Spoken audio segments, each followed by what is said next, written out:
السلام علیکم ورحمۃ اللہ وبرکاتہ۔ الحمدللہ رب العالمین والصلاة والسلام وعلى آلہ وصحبہ اجمعین ومن تبعهم بإحسان إلى يوم الدین، اما بعد۔ قال النبی صلی اللہ علیہ وسلم: من صام رمضان ثم اتبعه ستا من شوال فذلك صيام الدہر، رواہ مسلم۔ پیارے ناظرین، معزز سامعین و سامعات، رب کریم کا لاکھ لاکھ شکر و احسان اور فضل و کرم ہے کہ اس نے ہمیں رمضان جیسا عظیم الشان اور مقدس و بابرکت مہینہ عطا کیا کہ جن کے روزوں کا ہم تمام لوگوں نے الحمدللہ اہتمام کیا، اور اس عظیم الشان مہینے کے اندر ہر طرح سے برائیوں کے راستے سے کنارہ کش ہو کر کے نیکی کے راستے پر چلنے کی کوشش کی ہے اور عمل صالح میں بڑھ چڑھ کر کے حصہ لیا ہے۔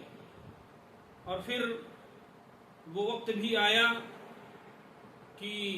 شکرانے کے طور پر ہم اور آپ عیدگاہ حاضر ہوئے اور پروردگار کا شکر ادا کرتے ہوئے 2 رکعت عید الفطر کی نماز ادا کی۔ رب العالمین سے دعا ہے کہ الہ العالمین تو ہم تمام لوگوں کے روزوں، نمازوں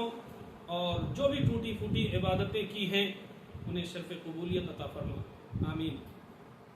میرے عزیزوں، اب جب ماہ رمضان کے اختتام کے بعد باقاعدہ ماہ شوال کا آغاز ہو چکا ہے، تو ایسے موقع پر ہمیں بخاری شریف کی وہ روایت یاد کرنا چاہیے کہ جس میں نبی مکرم جناب محمد الرسول اللہ صلی اللہ علیہ وسلم نے فرمایا: من صام رمضان ثم اتبعه ستا من شوال فذلك صيام الدہر۔ کیا فرمایا آپ نے؟ کہ جس نے ماہ رمضان کے مکمل روزے رکھے اور بغیر کسی شرعی عذر کے کوئی روزہ نہیں چھوڑا، اور ماہ رمضان کے بعد شوال کے 6 روزوں کا اہتمام کیا، تو یہ ایسے ہی ہے جیسے کہ اس نے زمانے بھر روزے رکھے ہیں۔ کیا مطلب یہ ہے کہ اگر ہم میں سے کوئی شخص ماہ رمضان کے روزوں کا اہتمام کیا ہے اور واقعی میں بغیر کسی شرعی عذر کے کوئی بھی روزہ ترک نہیں کیا، چھوڑا نہیں، اور پھر ماہ رمضان کے بعد شوال کے اندر، شوال میں بھی 29-30 دن ہیں، ان 30-29 دنوں کے اندر اگر کوئی شخص 6 روزے رکھتا ہے تو صرف اور صرف 6 روزے، اب وہ چاہے پے در پہ لگاتار رکھ لیں، چاہے چھوڑ پکڑ کر کے رکھ لیں، اس کی مرضی۔ بہرحال اگر کوئی شخص 6 روزوں کا اہتمام کرتا ہے شوال کے اندر، اور یہ روزے نفلی روزے ہیں، تو یہ ایسے ہی ہے جیسے کہ اس روزہ رکھنے والے شخص نے زمانے بھر کے روزے رکھ لیے،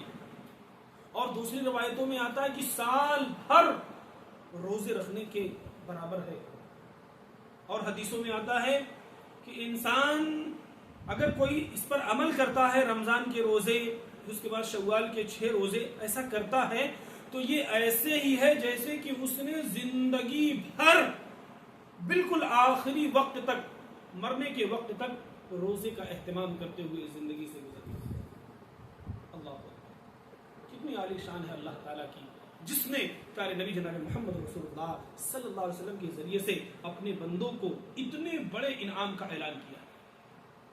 اس پر ہمیں رب کا شکر ادا کرنا چاہیے اور پروردگار سے ہمیشہ یہ دعا کرتے رہنا چاہیے کہ اے اللہ، ہم نے جو بھی عبادتیں کی ہیں، جو کر رہے ہیں، اے اللہ ان تمام عبادتوں کو شرف قبولیت عطا فرما، ان کو رائے گا اور برباد مت کرنا۔ اے اللہ تو ہمیں اس بات کی توفیق عنایت فرما کہ ہم شوال کے اندر ان 6 روزوں کا اہتمام کریں، تاکہ اس اجر اور اس اجر عظیم سے ہم بھی مستفید ہو سکیں. آمین ثم آمین. تقبل یا رب العالمین. السلام علیکم ورحمۃ اللہ